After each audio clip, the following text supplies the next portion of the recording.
Wasn't long. Call to order. Determined there's a quorum present. We have Commissioner Wardlaw, Commissioner Vasquez, Commissioner Garcia, Commissioner Flores, and myself. We do have a quorum.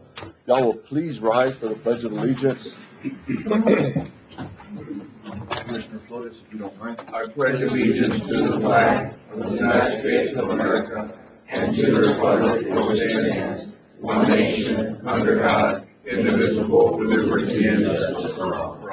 Under the majestic flag, I pledge allegiance to thee, Texas, one state under God, one and indivisible.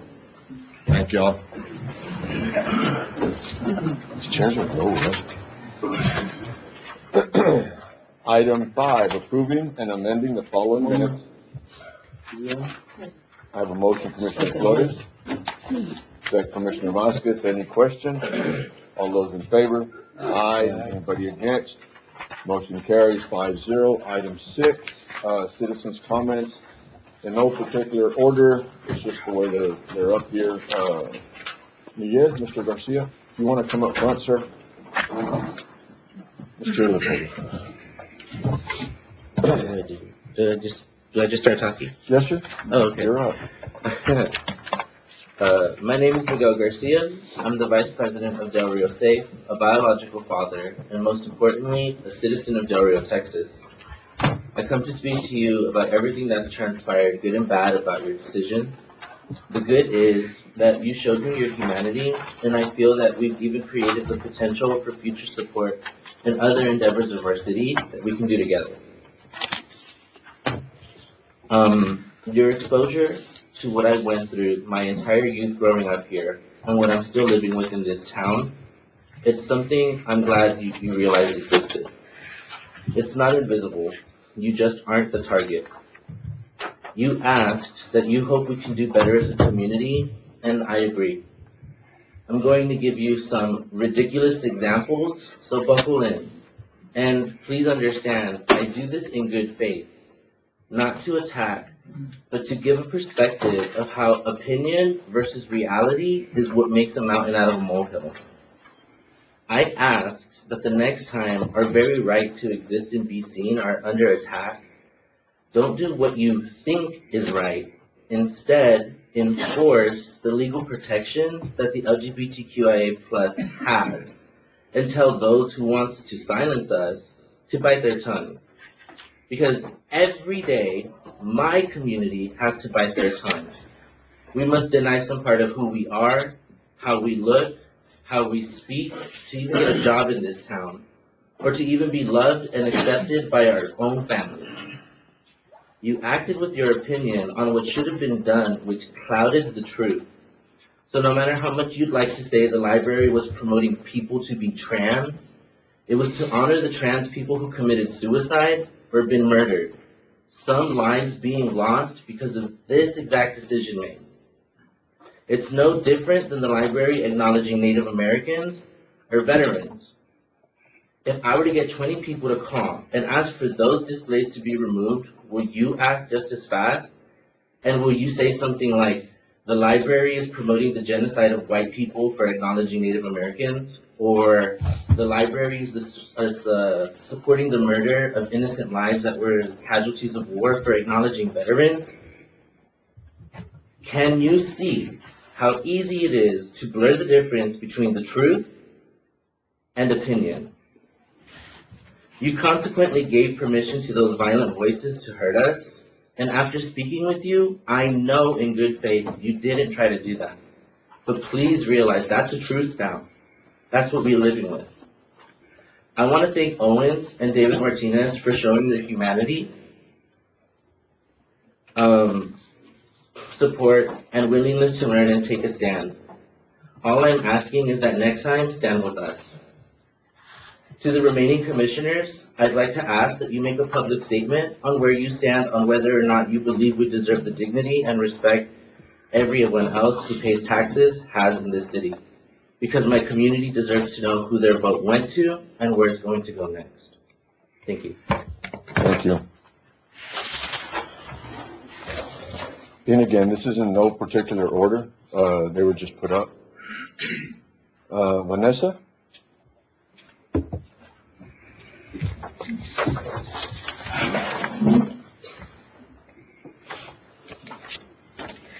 morning. Good morning. My name is Vanessa Bernal Salinas, and I'm a practitioner and educator of Mexican ancestral healing traditions here in Del Rio. As an indigenous descendant and two-spirit person, I want to remind us that these lands have always known and honored gender diversity. Across the Americas, our nations uplifted two-spirit relatives with these gifts as healers, leaders, and keepers of balance. They have existed and have been recognized for thousands of years on this hemisphere. Recently, our community experienced a moment that caused deep pain for many LGBTQ, especially trans relatives. Books by queer trans authors were removed from a library display meant to honor Transgender Day of Remembrance, following complaints rooted in fear and misunderstanding. For many, this felt like erasure, like being told their stories and humanity did not deserve to be seen. Even when the display was restored, trans books were still excluded. That exclusion sends a message that some of our neighbors are less worthy of visibility or care. Trans lives matter. Trans stories matter. To deny someone's story is to deny part of our collective story. To silence a voice is to weaken the fabric that holds us together. Libraries are sanctuaries of knowledge and healing. When we remove these stories, we remove doorways that might help a young person feel seen, help a parent understand their child, or a neighbor grow in empathy. As a community leader and cultural healer, I know that compassion is not passive. It asks us to stand up when someone is hurting, to extend understanding even when we do not share the same experience, and to create spaces where everyone feels safe. There is a Maya teaching that says, In lak esh, alak in. You are another me, I am another you. It echoes another teaching many know well. Whatsoever you do to the least of my people, you do unto me. Both remind us that we are all reflections of one another. My intention is not to blame, but to invite deeper reflection and encourage our leaders to hold space for all members of our community, especially those who have been marginalized. These lands hold long histories of inclusion and reverence for all expressions of life. Thank you. Thank you, ma'am.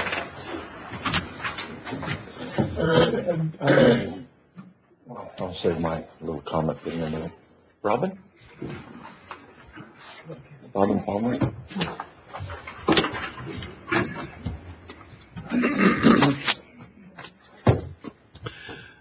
Judge Owens, Commissioners, citizens of Alberta County.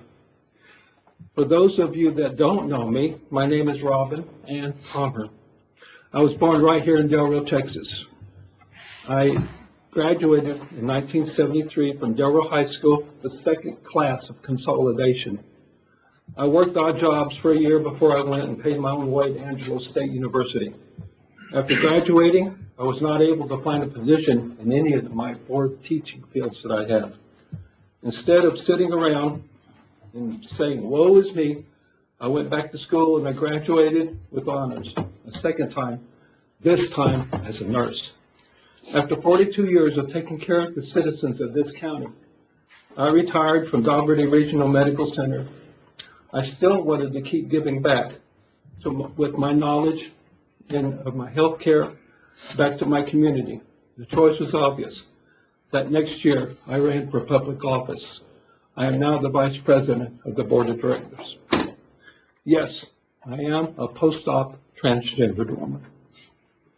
I cannot believe the controversy and downright hate that was displayed on social media about a simple static display of information at our public library.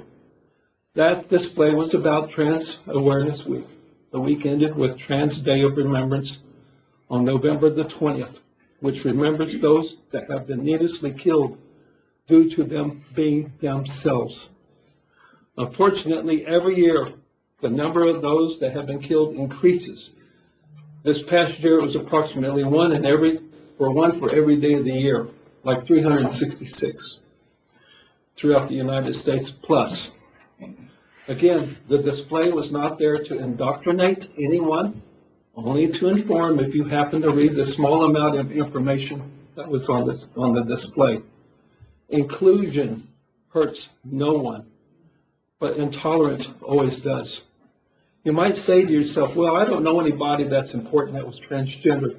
One example out of many. Most of you in here have cell phones in your pockets. Okay? Do you know that you can thank a transgendered woman, Lynn Conway, an electrical engineer and computer scientist who revolutionized the microchip design that she invented? That was before she was being fired for coming out as a transgender woman. 52 years later, IBM apologized to her. If we cannot see a person's humanity, we will be unable to resolve issues that affect each and every one of us. Every person deserves the right to exist and to be treated with dignity, no matter who they love or how they show up in this world. None of us are mistakes. I do thank Judge Owens' discernment for not destroying the books. We don't want to have history repeating itself like what happened on May 13th in 1933. One final question to ponder. Why can't we all get along with each other? Thank you very much. Thank you.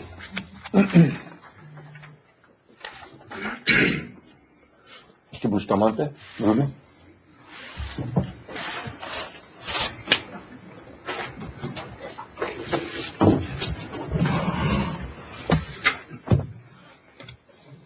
Judge Owens, Commissioners, good morning. Thank you for inviting me to speak just for a few minutes on the issue regarding the library and the display of the books. For anybody who doesn't know me, my name is Ruben Bustamante.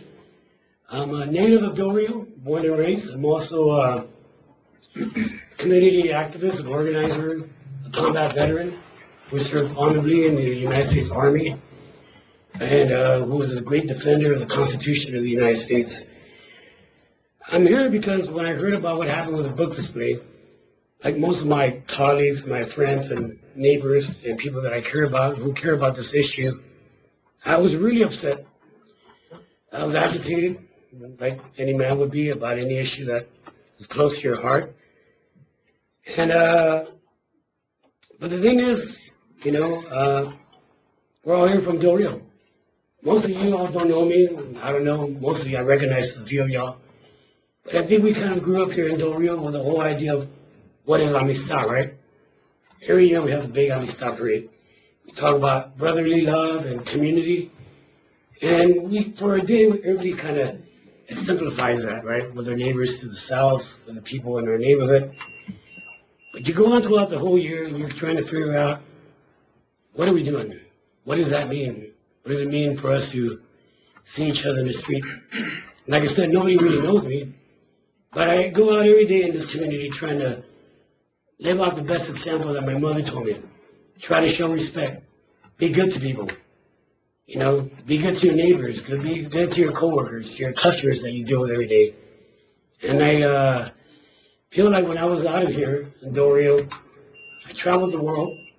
I traveled this great nation. I've seen other communities come together. Students, activists, commissioners, communities, city, school boards.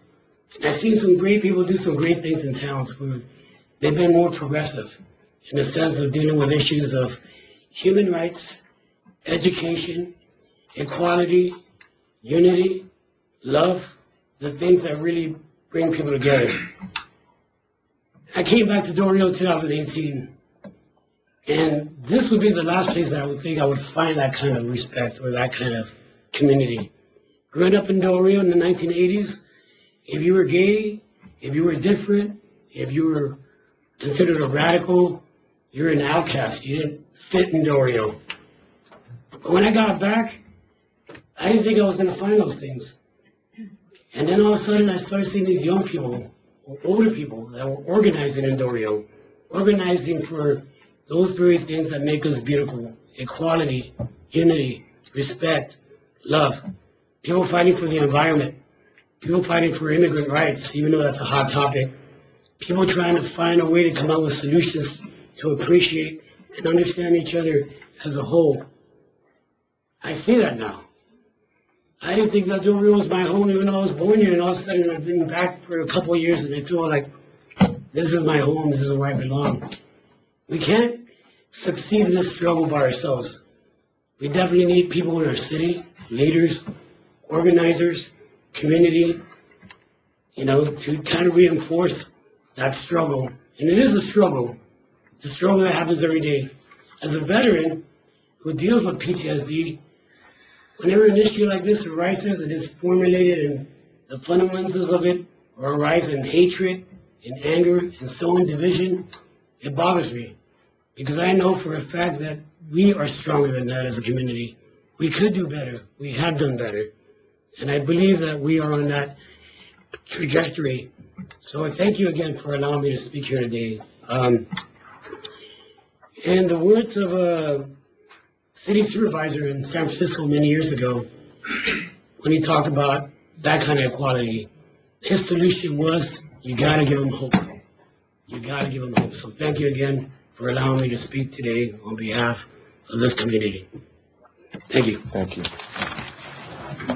I just, under Judge's comments, I'm not going So to. be careful about getting into a back and forth, Judge. But Okay, all right.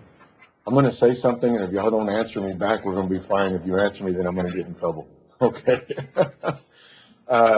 It takes a lot, and it took a lot for y'all to come. I appreciate it. Okay?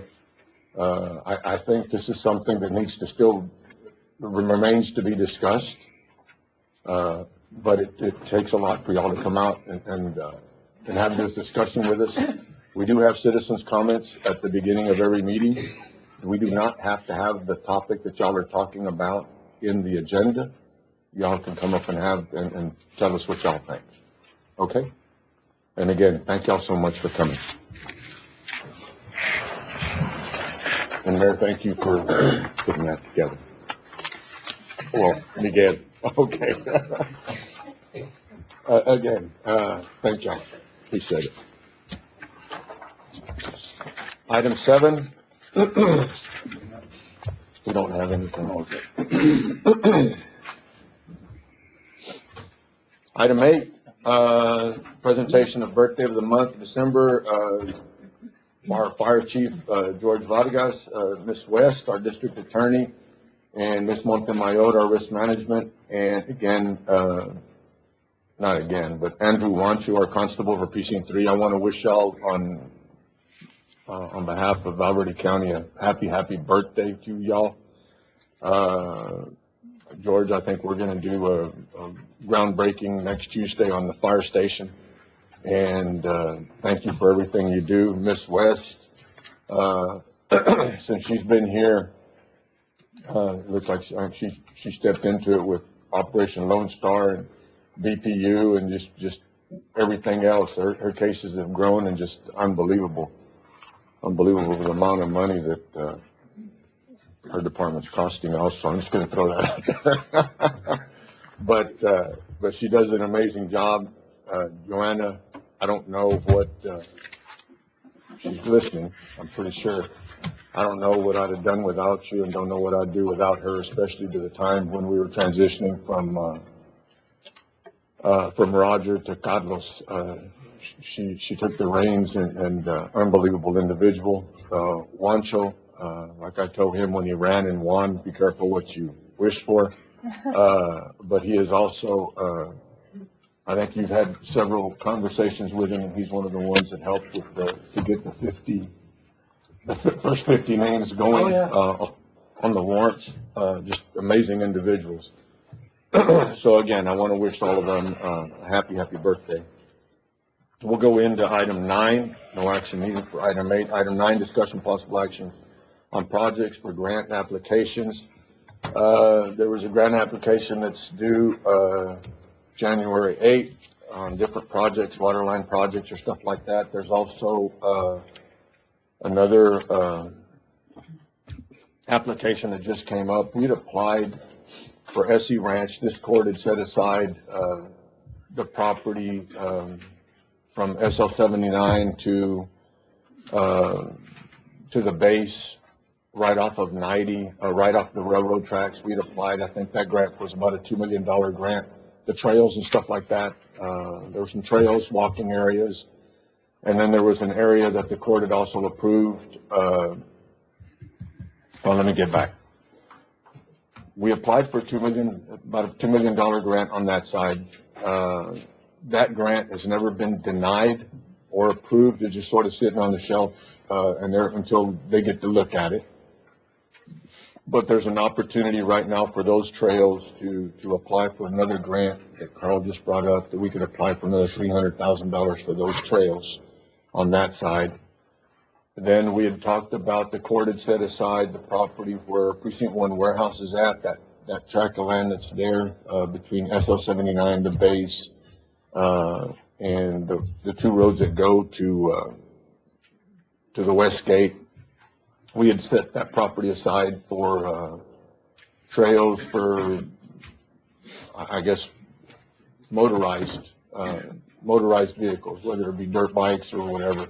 But there wasn't ever a grant available to go apply for. Now there's a $500,000 grant that we could apply for to go in there and build those trails. When we talked about that, we had talked about liability, at one point for that, but there was put up signs, have them sign waivers. You know, at the end of the day, if they're going to sue us, they're going to sue us, but, have them sign waivers and then try to get, you know, some type of, pass or whatever for them to use it. So there is 2 other applications that we could apply for.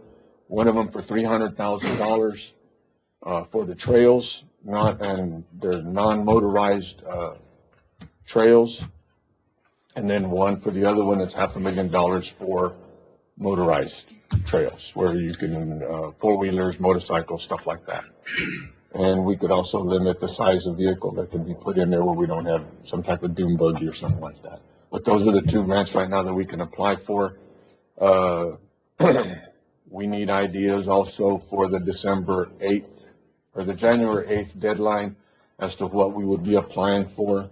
We just got done receiving bids on Comstock. That looks like that bid right there. It'll be brought back in 2 weeks. And those bids right there look like we'll be able to accept a bid if the court wants to, because it's within the dollar amounts. Yesterday, we opened bids for Vega Verde. Those came in extremely high, so what we'll do is bring that back in 2 weeks. We did reach out, Melissa did reach out for, to get an idea on pricing. So when we bring it back in 2 weeks, the court will either have an opportunity to reject or accept.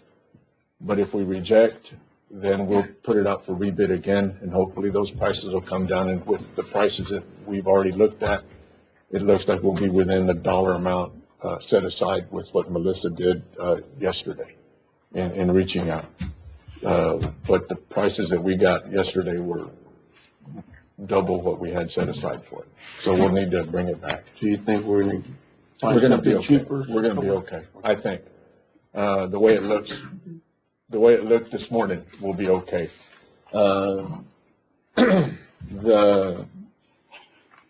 Rocha's here. So the boosters tanks, I don't think we're going to be able to cut anything on the booster tanks. We visited yesterday. I visited with Carlos. I don't think we'll be able to cut a pump or do anything with that. We're having the same problem as we're having in Escondido. The prices came in almost double with what we have to do the booster tank. So, or the booster station. So I think maybe we could put in one of the booster stations as to apply for a grant for January 8th. Maybe that would help move the Escondido project forward faster. And that would take off a little bit of pressure off the county with rebidding something for pastures. That way, in case that money's comes in higher, with the funds that the county has, I looked over and Matt's not there, so. But with the money that the county has, between applying for another grant, putting his back out for rebid, with the funds that we have, we should be able to accomplish both of them. that makes any sense. It'll get us quicker. But I think that if this project, if the Escondido project would be one of the projects, maybe we could go ahead and apply for the grant, for that booster station, even if we were to get 300,000 or whatever, especially since they're coming in about 700,000. Okay. If there's lines out there that we need to connect, I think Escondido, there was 2 areas of pipe that the city had asked if we could loop them. Maybe put that into the grant and apply for that. Carlos, there was one line that the city had asked if we could put it together, loop it, that way the pressure, once we put the pump station in, it can be looped. You're okay with that? Yes, sir. It increases water pressure for everybody. So maybe we'll apply have that one piece of pipe in there, and we can come up with a dollar amount based on the pricing that you just received, Melissa. So we can do Escondido, apply for that, and also the little section of pipe. And then you have a section of pipe in there that we need to loop also in San Felipe Pastures. Okay. And I think if yours comes in a little bit higher, we'll be able to manage that one too. Okay. If y'all are all right with that, then we'll put a list of what I just said, these grants together to apply for January 8th, if y'all are okay with that. Your funds look like we can either do the 62 or the 44. Okay. The 62s, when I say 62, the 62,000 gallon tank in Comstock, it'll depend on, we need to go out there and mark where the tank's going to be to make sure that it doesn't interfere with the pipes. Underground. Yes. Right. Yeah. So if we can do that before the end of next week, and I say that, Carlos, that way if we can run out there and mark that way we can figure out whether which one we're gonna accept, the 62 or the 44. And visiting with the individual from Comstock, he thought the 44 would work if if we can't do the Right. 62. But we should have enough money to do either one. Either one. Okay. Okay? And if there's funds left over from that, then maybe we can, if we go with the 44 and if there's funds left over, we can go in there and do maybe if we need to replace some of the valves and stuff because they're old. Yeah, they're old. Okay. So if y'all are okay with that, I'll make a motion to apply for the grants and then, for the projects that I just mentioned, I'll make a motion to do that. Okay? And then, we'll get all that information to you, Carl. All right? I made the motion, Commissioner Vasquez gave the second. All those in favor? Aye. Anybody against? Motion carries 5-0. Thank y'all. Discussion possible action on rescheduling December 31st Commissioners Court meeting, December 30th, December 31st. Motion to approve, Judge. Okay. Motion, Commissioner I will Flores. second that, Judge. Second, Commissioner Vasquez. Any questions? All those in favor? Aye. Anybody against? Motion carries 5-0. 11, discussion possible action on office space and control of county buildings. This is something that Commissioner Vasquez had on the agenda last time. I put it on here this time. We had talked about, the community center in Comstock, naturally would be under precinct 3. The community center in Cinegas under precinct 4. The Tony Foss building under precinct 2. Naturally, all the warehouses automatically go underneath each one of the commissioners. We talked about, different other offices. We talked about the fire station, the new fire station. It is in precinct 3. The only problem with that is that it's under, it has a department head, which is, our fire chief. And basically, we have the veterans office, IT department, purchasing, county agent, library, fire department, and human resource. Those departments are all under control of the court, but under the supervision of the judge. That's the way the court orders read. Sorry. If I may, precinct 4, USDA grants. Those are under you. Okay. Okay, right now, yes. Well, they should. No, no. I mean, I think any department that is considered for office space or to be under the control of a particular commissioner should be a department that's got county employees working there. Okay. And that would be your district courthouse, your IT. And again, I don't auditor, know. this courthouse, this building's around here. So again, with the list of the veterans, IT, purchasing, county agent, library, fire, and human resource, again, those are all under control of the court, but under supervision of whoever the judge is at the time that they need supervision. So currently, everything is right now under Commissioner Ford, correct? Sir, So right now, currently, everything is under Commissioner when Ford? you talk about office space, there was a court order, that if you needed office space, you needed to go to Commissioner Flores to ask for office space. Okay. Or to upgrade that office or to do any remodeling, but it was only this building, the buildings around this courthouse and, district building, the, IT department, the veterans office, and that was it. So we've discussed all kind of options, and every commissioner in charge of their own buildings. Can I offer an opinion? Yeah. Okay. Can we put everything on the courthouse square under the judge?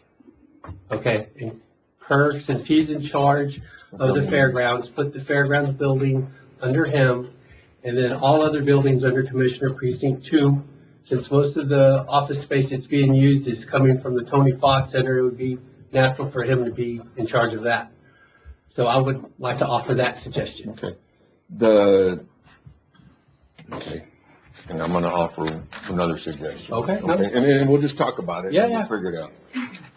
The departments that I just mentioned, the veterans, IT, purchasing, county agent, library, fire, and human resource. All of those, are under the supervision of the judge, whoever the judge is here. I mean, if they need office space, it would only make sense that they go to wherever their supervisor is. So which one of those buildings are not already here on the courthouse square? We would have It would be the library. It would be the library, it would be the IT department, it would be purchasing, the county agent, and fire.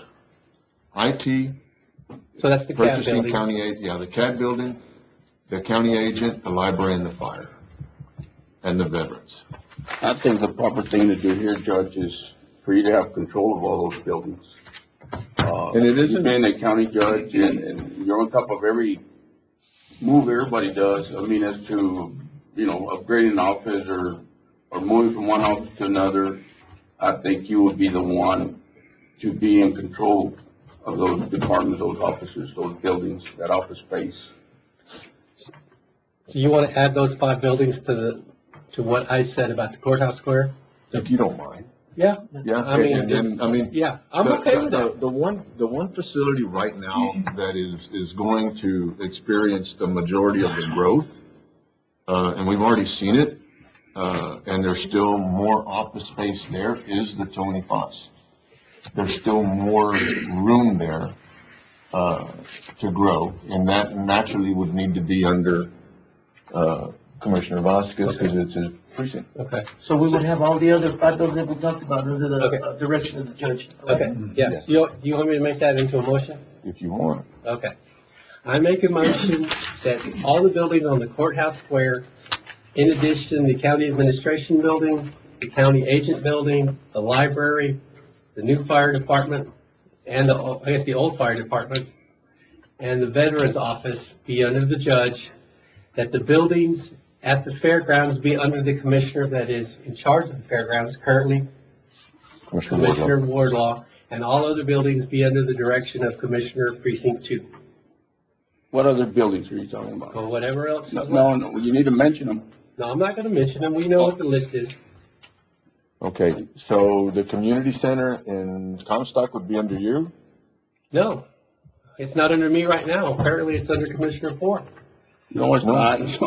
Well, I mean, you It's- said it's all not. buildings are under you. That was under Bose. I mean, No. that building was given to Bose.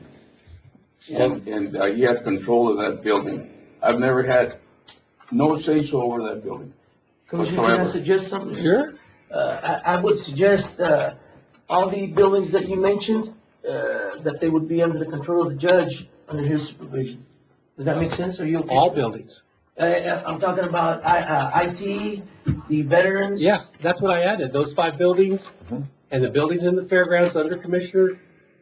Under one. precinct 2? Yeah, and then everything else under 2. Okay. So, Okay, well, let's get to the elephant in the room. The community center in Senegas would be under who? So it should be under, in Senegas. what, Oh, come well, on. you were in charge of buildings that No, weren't in no, precinct no, I 4. was never in charge of outside buildings. You were Not- only in not charge outside of buildings buildings, within sir. precinct You're 4. new here, you don't know, but. Well, that's why I'm I was asking. not in charge of those buildings. So you were only in charge of buildings in precinct 4. It's in precinct 4 and it's the courthouse and stuff like that, but Judge, nothing, I had nothing to do Hold with on. precinct 2 or precinct 1. Okay, let's wait a minute. Judge, I'll make a motion to table right after executive session. Okay. Do I have a second? I'll second that. Have a motion, to table? Commissioner Vasquez, second Commissioner Flores, all those in favor? Aye. Anybody against? Motion carries 5-0.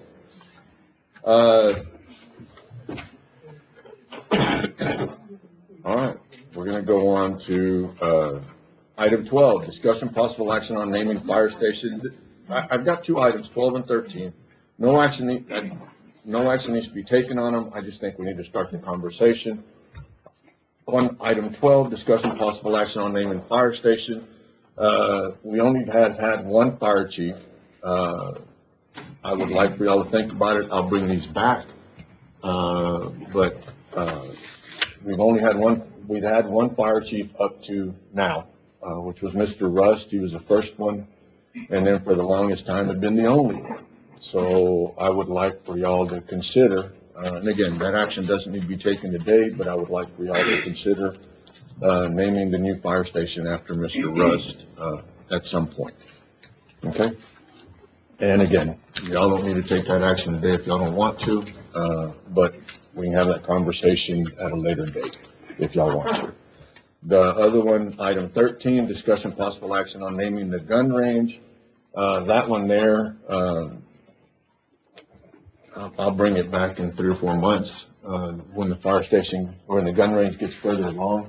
And if y'all will come up with some names then in order to be able to make a decision. Okay? Are y'all okay with that?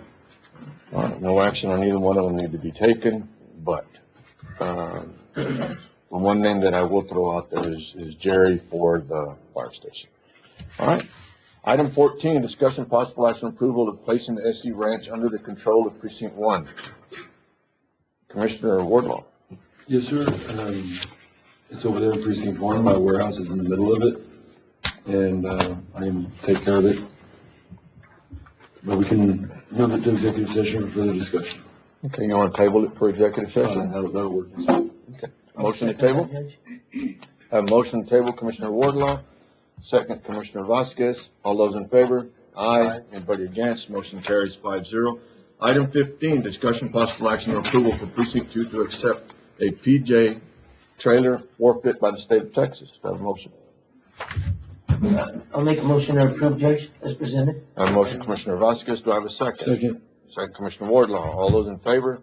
Aye. Anybody against? Motion carries 5-0. Item 16, discussion possible action to ratify the authorization by Commissioner Juan Carlos Vasquez for the use of the Tony Haas facility for a family luncheon held on Tuesday, November 25th, 2025, in support of a family of local veterans who was recently passed. Motion. Okay. Second? I'll second that, Judge. Judge, I want to appreciate everything for this item to be presented. Mr. Enrique Trevino had reached out to me on this gentleman who was a longtime veteran that the county has been assisting, passed away. And Mr. Trevino, anything you want to mention, add to that or anything? Is he here? Huh. No, we, How did I miss him? I want to thank you, Judge. I know you don't like that, any thanks or anything, but I appreciate all you did, Jones. I know you they'll provide meals and food for this veterans. Just got to mention that. The only thing I'd like to add, Judge, is that when the family came to the office, we've been helping them for years with benefits to notify us that he had just passed with the chocolate, but we had just interacted with him on Friday. I notified the judge and Commissioner Vasquez, and the county immediately stepped up to help his family who really didn't have the space or the money to provide a little luncheon after the funeral services. And it was awesome to see the county, judge and the commissioner provide location and the food and everything for the family. They were very grateful, that the county did that for them, and it was life-changing for them. They showed a lot of gratitude towards the court for what they did for the veterans family. So thank you very much for that, sir. I appreciate it. Yeah, you're doing an awesome job. thank you, sir. I have a motion, Commissioner Wardlaw, second Commissioner Vasquez, for the ratification of the use of the facility. All those in favor?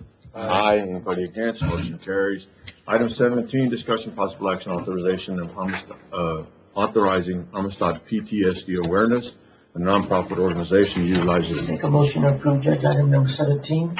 Got a motion, Commissioner Vasquez, second. Second. Commissioner Wardlaw, all those in favor? Aye. Anybody against? Motion carries 5-0. Item 18, discussion possible action. Motion to approve, Judge. Judge? May I say a couple words on that? Yes, of course. Good morning, Honorable Judge Owens and Commissioners of Valverde County. I wanted to introduce myself. I'm Bruno Lozano, the current Executive Director of Amistad PTSD Awareness, and I have been reaching out to several different community leaders to find a location to begin having some community meetings regarding PTSD and trauma. And Commissioner Vasquez is always extending an olive branch of support regarding these endeavors. And I also want to thank the court for previous years of having us given the space to have and host the Del Rio Marathon, which is hosted by Amistad PTSD Awareness. As a veteran from the Veterans Affairs, they oftentimes talk about trauma and what it means to the community. And I had a very public arrest a couple years ago, which is when Del Rio PTSD Awareness was founded regarding PTSD.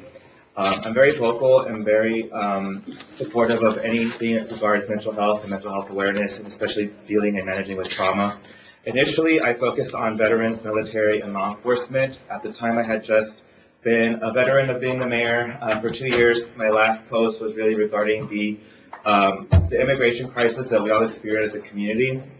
And as I was walking around representing the community, and along with Judge Owens, Sheriff Martinez, and the rest of law enforcement agencies that were present, the state, federal, and local agencies, I had many conversations with our local law enforcement that are underrepresented as far as being able to speak on their trauma that they carry as they witness their duties on the line.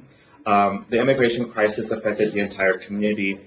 At the time, I was in action mode along with many of our community leaders, and I basically filed a lot of the things that I witnessed during those 12 days of the crisis. It took a lot of filing, a lot of compartmentalization as far as managing the things that I experienced that week or those several days. And it all kind of unfolded on the day that I got arrested. I had a major rage experience and triggered by a lot of ongoing trauma that had been undiagnosed and treated. I had been diagnosed with PTSD since 2019, a couple years after my father passed away. I had ignored my own PTSD from being in the military myself.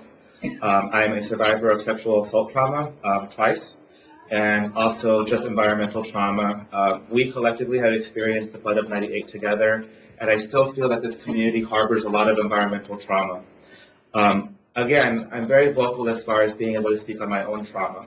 When I founded this, actually during my DUI arrest, when I was arrested and began the wake-up call, if you will, of saving my life, 6 months later, I thanked the officer that did bring me to justice, if you will, and I thanked his father as well.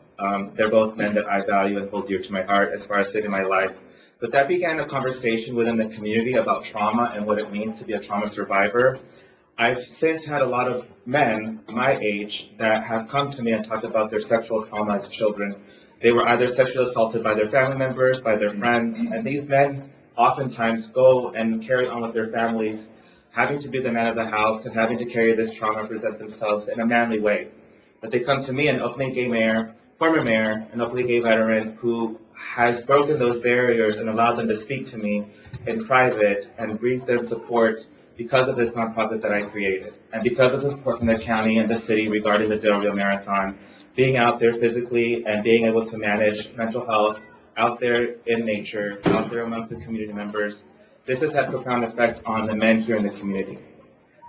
With the recent happenings that happened regarding the trans community a couple weeks ago, I was reminded how deep-rooted trauma can be for those that are different from each other.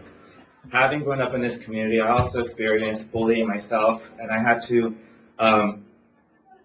grow up in that environment and oftentimes without a voice. But when I was elected, I gave a lot of people in this community a voice that they never thought they could have. And a lot of those members, a lot of those guys that bullied me in high school and middle school actually thanked me for being who I am now. And some of those same members that bullied me were the victims of sexual trauma they could not speak out against. They never filed charges. They never acknowledged or told their parents because they were ashamed. They were full of shame because of their trauma. But trauma is very real, and it carries and it affects many members of our community, and it's something that we need to talk about in public. We need to have these spaces that Commissioner Vasquez is granting me through the Judge Tony Foss Center, because it's important for us to heal collectively. What we witnessed a couple weeks ago as far as the hate and the harbor that came out, that does affect the community that they're targeting as far as trauma goes. But I oftentimes feel that the people that are spewing that hate are the victims of trauma themselves, and that they're just projecting their trauma onto others. And it takes men like Judge Owens to try to find a middle ground of some sort to try to rectify that situation.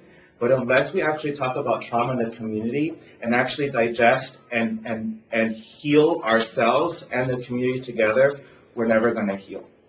So Commissioners, Judge Owens, I want to thank you again for giving this space.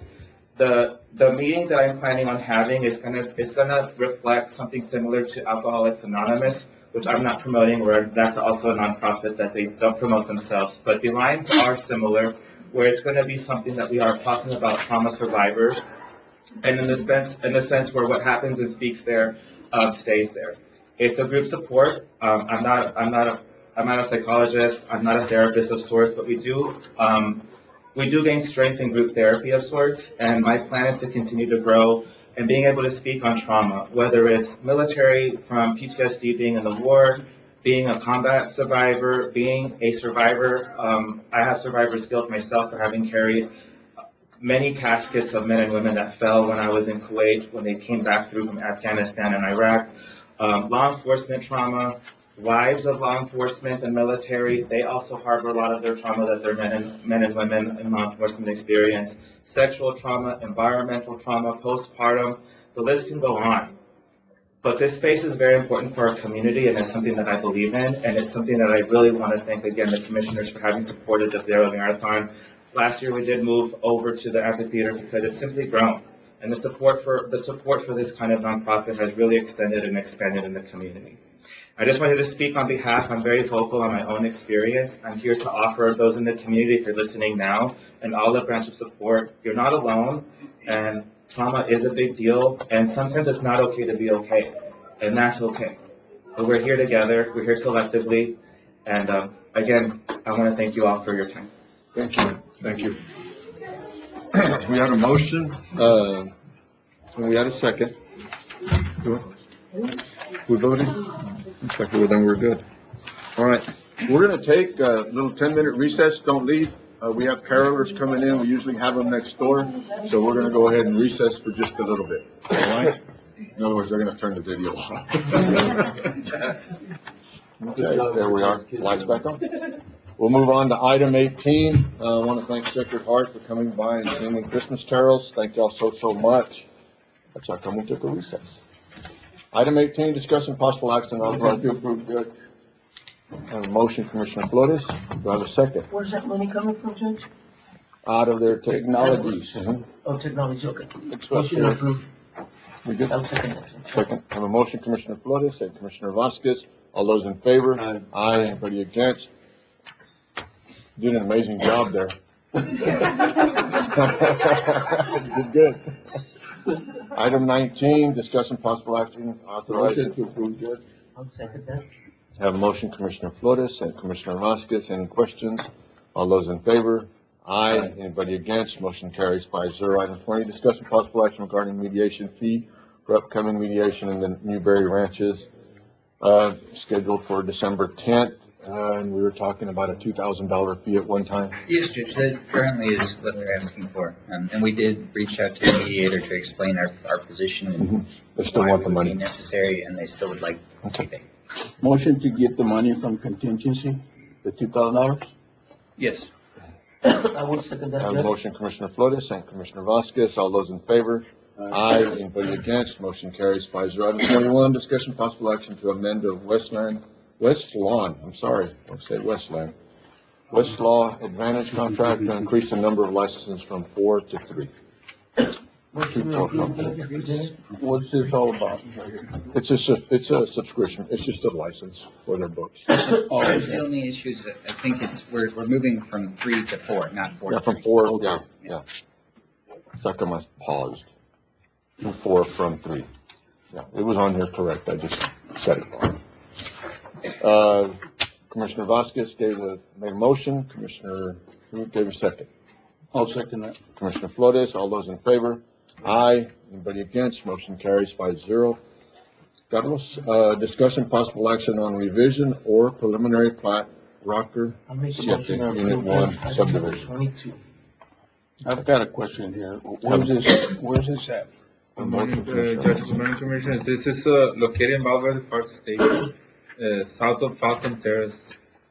Close to the water Between tank. Mr. Hargrove property, am I right? Correct, yeah. And, well, I have a motion. Do I have a second? Second. Commissioner Flores. This is the one that we visited with the city too. Correct. And they were talking about, Abner was going to do something for the city on the fire truck down at the end of that road. Yes, so they have two concerns. We visited with the city. They have two concerns. One of them was, because this is part of a larger master plan. So one of them, their concerns was to have a fire truck exit around. And they're gonna be proposing a cul-de-sac, a temporary cul-de-sac just for the fire truck to come back. To turn around. And then once they complete on the master plan, they're gonna connect all the roads and. It won't affect us. Go back to the other one, Yes, sir. please. I'm sorry. The cul-de-sac will be here. Correct. And that way it won't affect, when they go to begin the subdivisions this way, the fire truck can still turn around here. It doesn't affect this lot here or here. And this one here, when they do the next phase, the cul-de-sac goes away and they can still use this lot, still use this. We did sit with the city, with this plat and several others. They're concerned also about, the amount of, water, retention system. So as they build on, it won't have any effect on us, but it's good for us to know that there will do a retention system down here at the bottom. Right here. Back over here. Once they go through the phases, but that'll be on the city will be the one dealing with it. So will it become a dead-end road? So it does comply with model It will become a dead-end road? Or, No, this one, don't go back one. It won't be a dead-end road. It'll be a cul-de-sac where they can turn around. It is a dead-end, yes. But when they go to do this phase here, Future development. then the cul-de-sac will go away and they can still keep. and they'll connect it to the next road? Yes, sir. Okay. I'm sorry, man. Okay. Any other questions? I have a motion, Commissioner Vasquez, second Commissioner Flores. If there's not any questions, I'll take a vote. All in favor? Aye. Anybody against? Motion carries 5-0. Okay, Ms. Chapoy, here we go. Thank you, Judge. No, thank you. Item 23, discussion possible action on the results of the post-election and county audit for the constitutional amendment and joint election held November 4th. Yes, ma'am. I like your sweater. Thanks. Good morning, Judge. Good morning, Commissioners. I'm not gonna get in trouble for saying that, right? Okay. I get in trouble a lot, so. Just, we've attached the summary and the certification of the post-election hand count. The state, after every election, it is election code that the state mandates we do a post-election hand count. It's just another way to test that our machines are reliable and they are accurate. And we went through, they assigned us for early voting, 3 amendments that we had to hand count, all through early voting, and then 3 precincts within absentee ballots, and then 3 polling locations with 3 constitutional amendments. Everything came out just as perfectly. We had a team here. Our The keyword is perfect. So it came out perfectly, yes. Our early voting ballot board is now responsible for conducting that post-election hand count. So They came in, we took about 3 half days. We concluded on the 24th, and everything came out perfectly. And we met their deadline. Yes. we met- So no actions needed, you're just. No, we're just wanting to refer that to you. Mhm. Thank you, ma'am. Yep.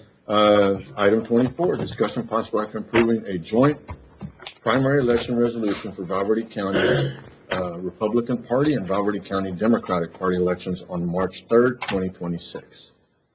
Yep, all it is for y'all to go ahead and sign that resolution that we can go into contract with both parties to Okay. conduct the election on Do I March have a 3rd. motion? I'll have a motion to Have a approve. motion, Commissioner Vasquez. Do I get a second? I'll second. Second, Commissioner Garcia. All those in favor? Aye. Anybody against? Motion carries 5-0. Item 25, discussion possible action on approving an election service contract with the City of Del Rio. The city elections on May 2nd, 2026. Yeah, so they reached out to us. We had the city secretary, Maria Costa, reach out to us. They want to take it to the council, I believe, on the 12th or the 16th, somewhere around there. But they wanted it by the 8th, which is why we brought it I'll to make you a motion first. to approve. Okay. I have a motion, Commissioner Vasquez. Second. Second, Commissioner Flores. All those in favor? Aye. Anybody against? Motion carries 5-0. Item 26, discussion possible action on reviewing the use of the Tony Foss building. Motion to approve, Judge. Wait a minute. Discussion possible action on reviewing the use of the Tony Foss building as a polling location for precinct 21. So we had some general concerns about having a 6, because we've had 5 polling locations. And just recently in the summer, we added the 6th location of precinct 21. We had a little bit of concerns because right now we are spread very thin with election workers. Only 49 voters showed up at precinct 21 for So- this last election. So you get to your recommendation. Our recommendation is we do away with precinct 21. I like the whole point about going in there, trying to increase voter turnout within the precinct. But the thing is, we have a hard enough time trying to get people to cover election. And I'm gonna tell you, we were short. Precinct 3, this election up in Northside Baptist Church, they were spread very thin because on election day, over 700 voters showed up. And it was a little chaotic in there. I know myself and Ruby, we both had to end up going over there and work part of that day over there. We also got complaints about how they didn't know they could drive in and park. And so they ended up walking all the way from the street inside to And where y'all- Route 4 is. And y'all were aware of that, right, ma'am? 'Cause me Yes. and you, I made some time with you and Teresa. Yes. Walk it over, any issues, any concerns, bring them up to me. I mean. And we that's what- put signs, that's the thing. We did put signs that they could drive up, that they could go in, but So your recommendation would be to do away with precinct precinct 21. 21. It's just, I mean, I love the idea of having something in that heart of that precinct, but we are spread thin on election workers. That So is it's more due to election workers? You don't more have to enough do with election workers, also too, security wise. I feel like, I know we had trouble with the door a little bit, but some of your men had to come and help us open, The with bottom our line is, machines being there. we could come back and address this later on, but for this election is coming up, Yes, we want to do away with it. yes. Judge Jones, there's one other issue, is that, because of the ADA problem that we were having at Northside Baptist Church, now with the. That's another agenda item. Yeah, well, we That's can, another agenda item, let's- but let's it's take- also part of this. let's take one at a time. This one here, Mhm. I'm not trying to cut you off. No, that's fine. But right now, we could come back and address this later on if we Mhm. wanted to open up this polling place again, Right. right? But not for this election, but for a future election. We need for this next election, because we have to do the build for That's the what I'm saying, election for but- polling locations. But my deal is, right now, we can take action to take this polling place off of the polling places that we have. That's the action you need from the court. Yes, so that way, because we have to start building for the March 3rd. Yes, yes. Mhm. So, and then we can come back and revisit it We can. for future elections. Yes. Okay, you all right with that? I'm okay, Judge. Okay. I'll make a motion to do away with polling location in precinct 21, as long as at some point we bring it back after these elections are over, just for a review. That's my motion. I need a second. Second. Second, Commissioner Wardlaw. All those in favor? Aye. Aye. Anybody against? Motion carries 5-0. Item 27, discussion possible action on changes to be made for a voter accessible entrance that are ADA acceptable at the Northside Baptist Church polling location for precinct 30, 31, and 33. What does that mean? Okay, so we've had, we have to be compliant with ADA state regulations. And, we've always used Northside Baptist Church for precinct 3. Precinct 3 is the busiest polling location. That slope, usually we've stayed on, if you're looking at the church on the left side of the building, they have a fellowship hall. We've usually used that in the past, but it's that slope that leads up to the door is not ADA compliant because it's too steep. Obviously, we can't go in there and make those adjustments because it is the church's property. So what we suggested, what we did for this last election is we moved over to the other side, which was, it's all flat.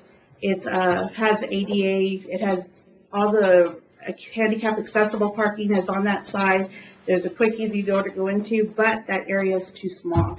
We learned that this last election. It was very chaotic in there because there was too many voters, and we anticipate this next election to be even busier. So what we want to do now is to utilize both sides.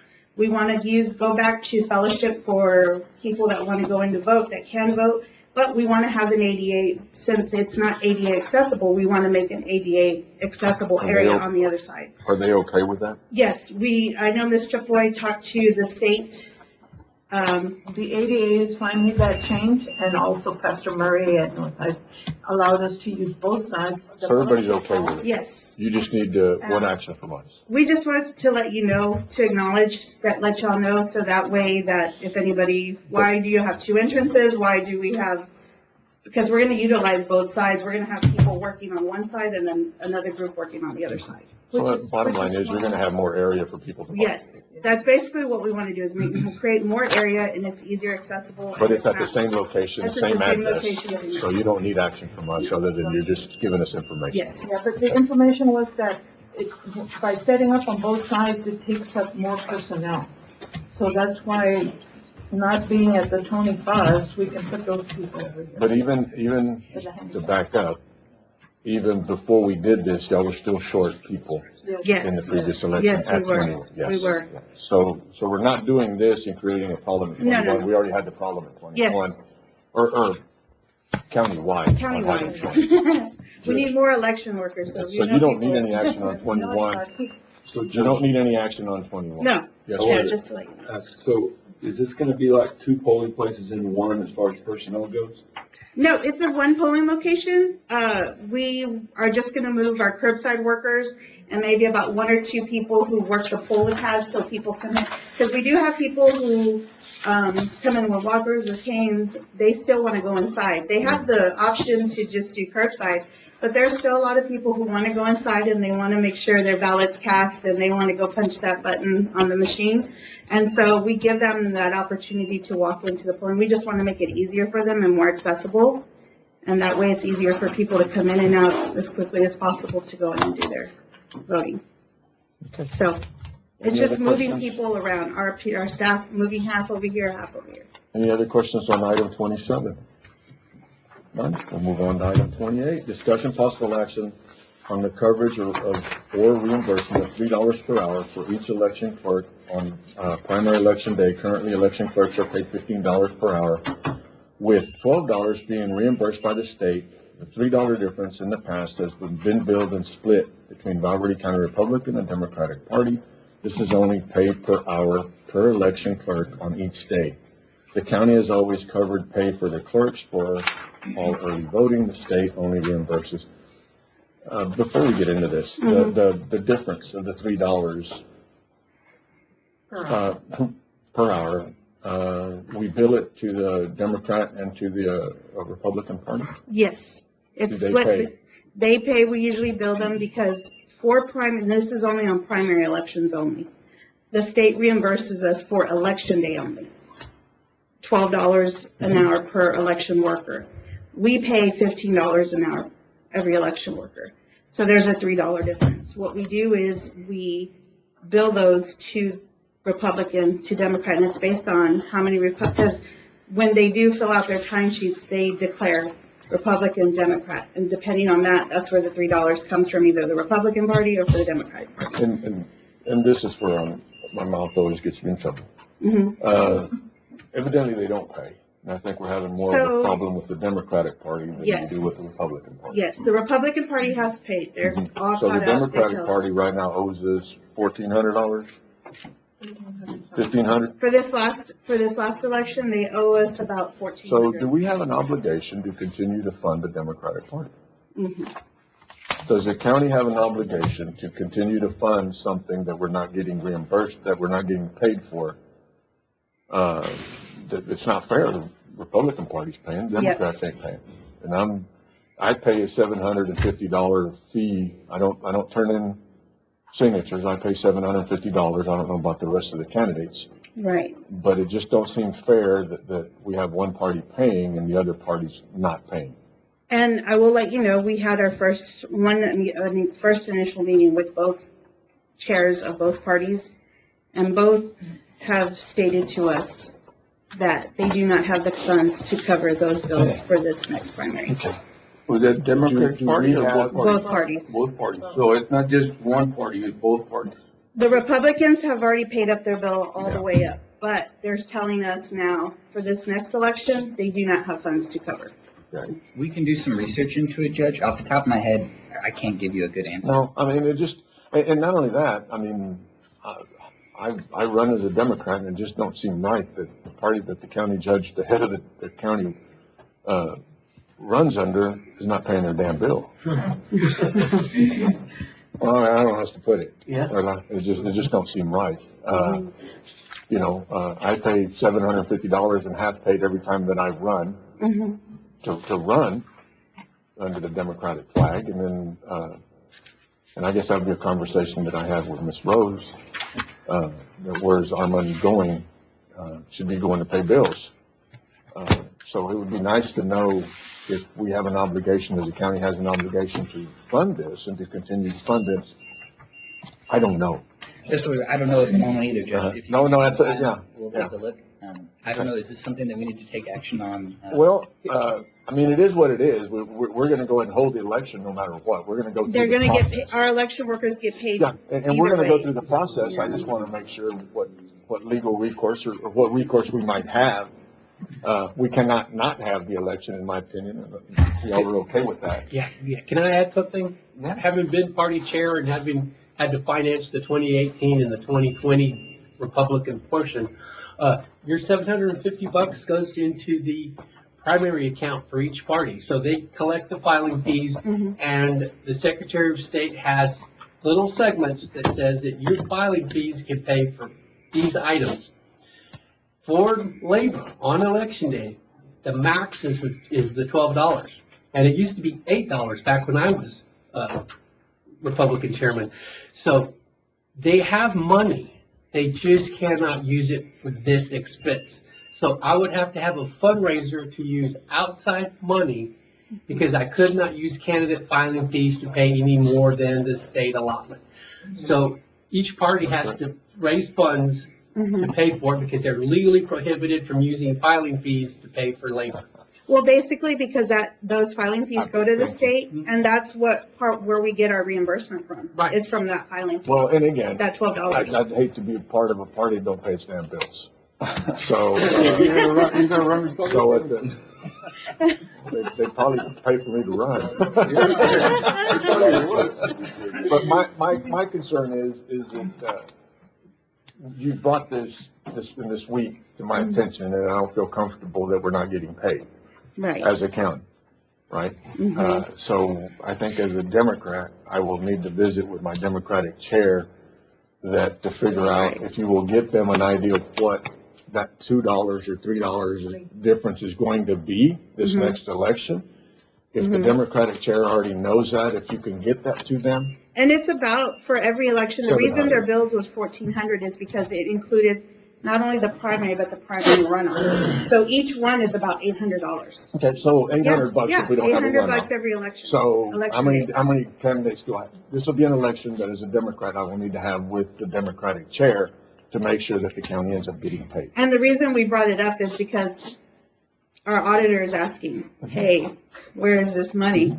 And I told them what I've been told, what we've been told, and. No, I that's mean, all we can we'll do. bring it up. Yeah. You don't, action? From us, You don't need any action. No. Okay. And we're gonna hold an election just for the general public. The election will be held, the primary election will be held. And, hopefully, both parties can come up with enough funds to pay the $800 or whatever their side is. Right. Okay. No action needed? Thank you so much. Thank you. I'm not throwing rocks, bros, it just concerns me. Item 29, discussion possible action of partnership with Grand Canyon University. Mr. Trevino.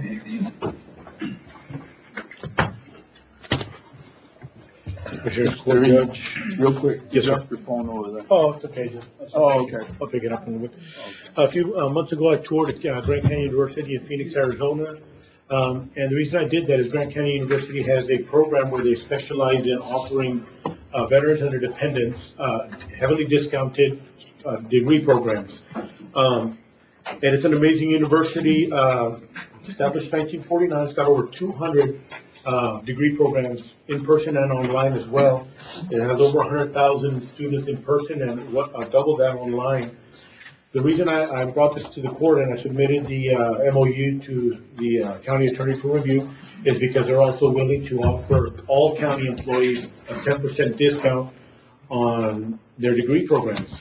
So, and what they do is they're very proactive about taking whatever job experience we have, whatever you've done, and other transcripts, and give you credit for that towards your program. And they include up to doctoral degree programs.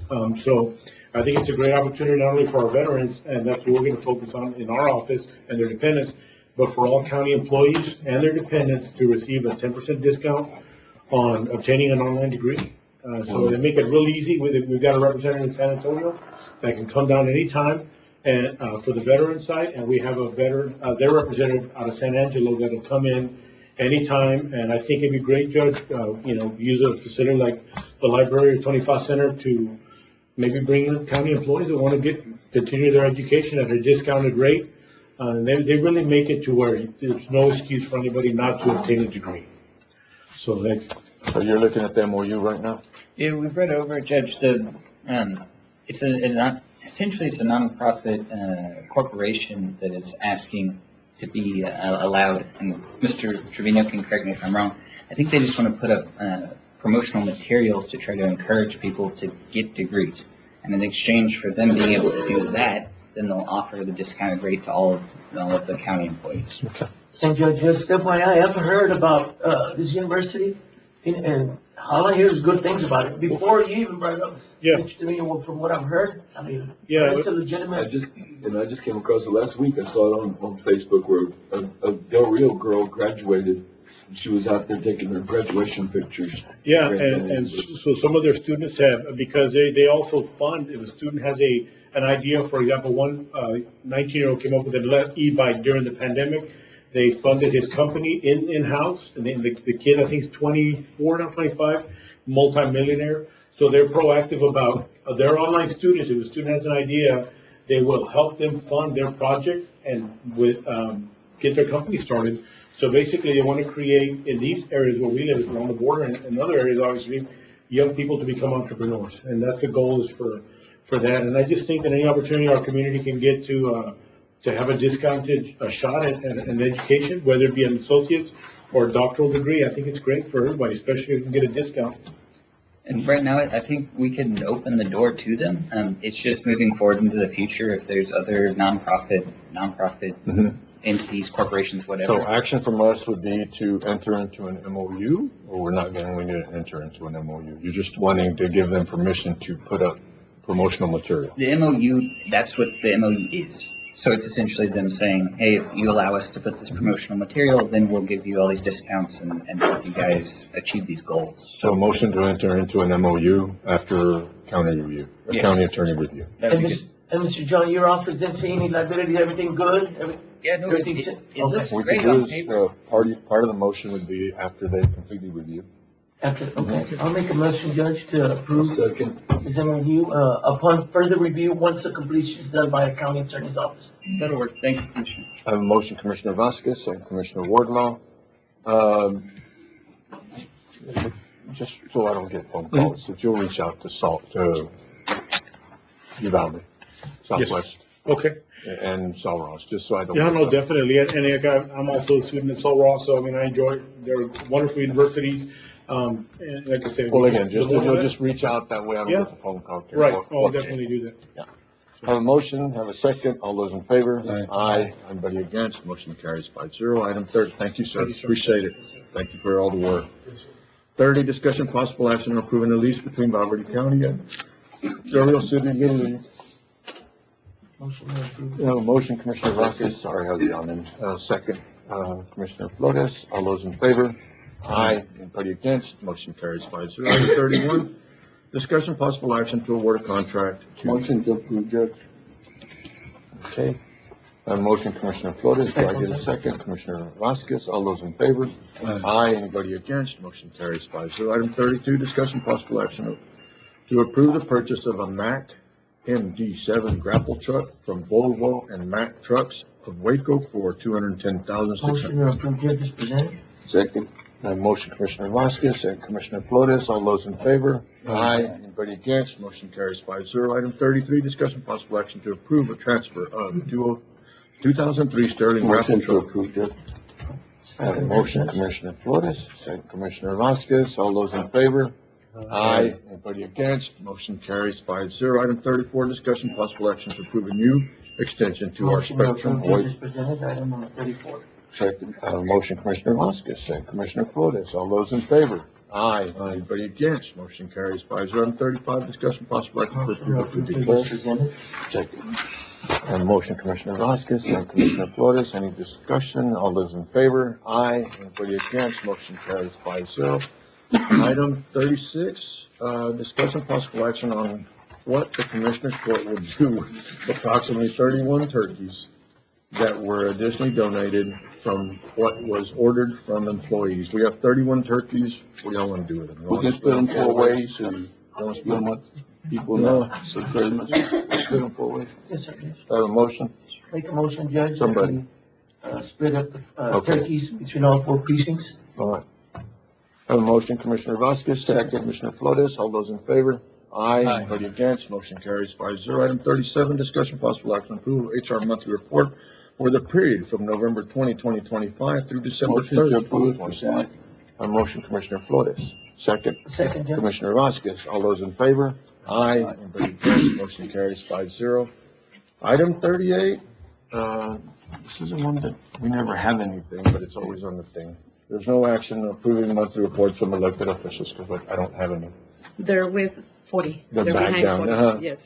Could we, again, I'm gonna bring it up, can y'all get together and take one of them off? Maybe Okay, 38 off? combine that maybe? Yeah, if you don't mind. Item 39, approving bills for payment. Motion to approve, presented. Second, Judge. A motion, Commissioner Flores, second Commissioner Vasquez, all those in favor? Aye. Anybody against? Motion carries 5-0. Ram, this server back here, Yeah, it's a UPS. We're having power issues in the building. that one? Yes. Is that our company? Beeping in there as well. Can I unplug it? Yeah. Yes. It ain't ours. If they get mad, they get mad. It's a JP. My hearing aids are going off. Not really. I bought hearing aids, but I don't use them because I can hear everything. Yeah, that's not good. Yes. Yeah, yeah.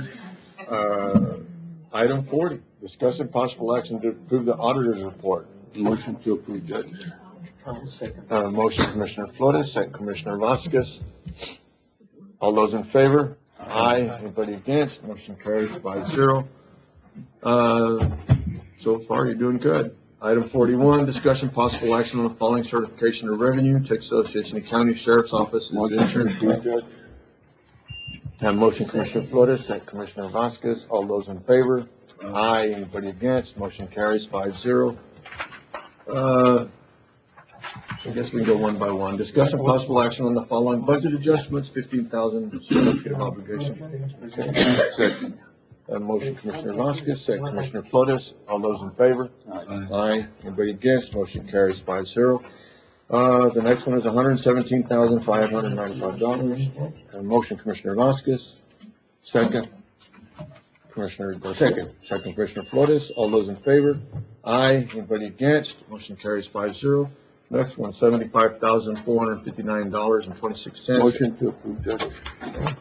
I will second that, Judge. Have a motion Commissioner Flores, second Commissioner Vasquez. All those in favor? Aye. Anybody against? Motion carries 5-0.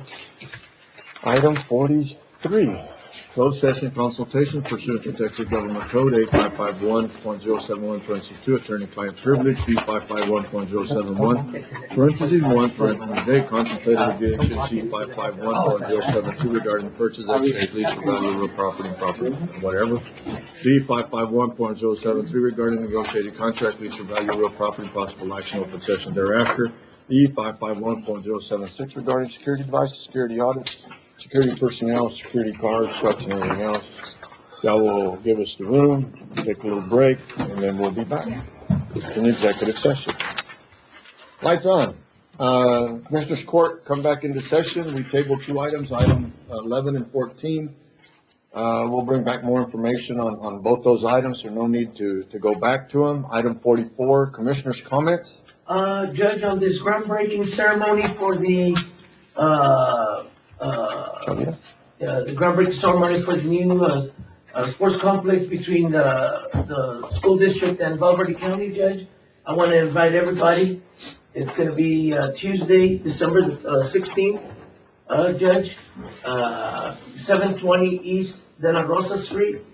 And just want to make sure everybody's aware. We'll put up the post again. Make sure everybody's invited to go out there. Carlos, maybe if you take a snapshot of the property and get it to RAM, maybe you can put it on our website. Or take a snapshot of it because it's easier. 10 a.m., Ms. Karen. 10 a.m.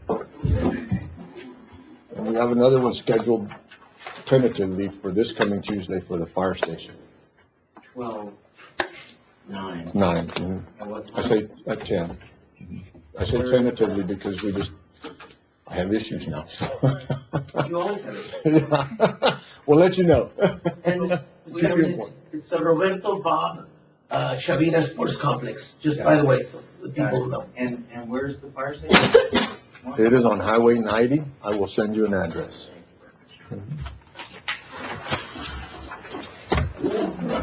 Any other commissioners' comments? Judges' comments? We have none. Y'all okay? Nancy, Melissa, Carlos, everybody fine? Fire chief, we good? All right. We bought a truck for the fire department. The water truck's in. It will be at the groundbreaking for the fire station. Yes, sir. And we're waiting, another truck that this court had purchased, they were outfitting it. Yes. And it will be hopefully in a couple of weeks, maybe? Hoping it'll be there for the 9th. Okay. Hopefully. All right. That'll work.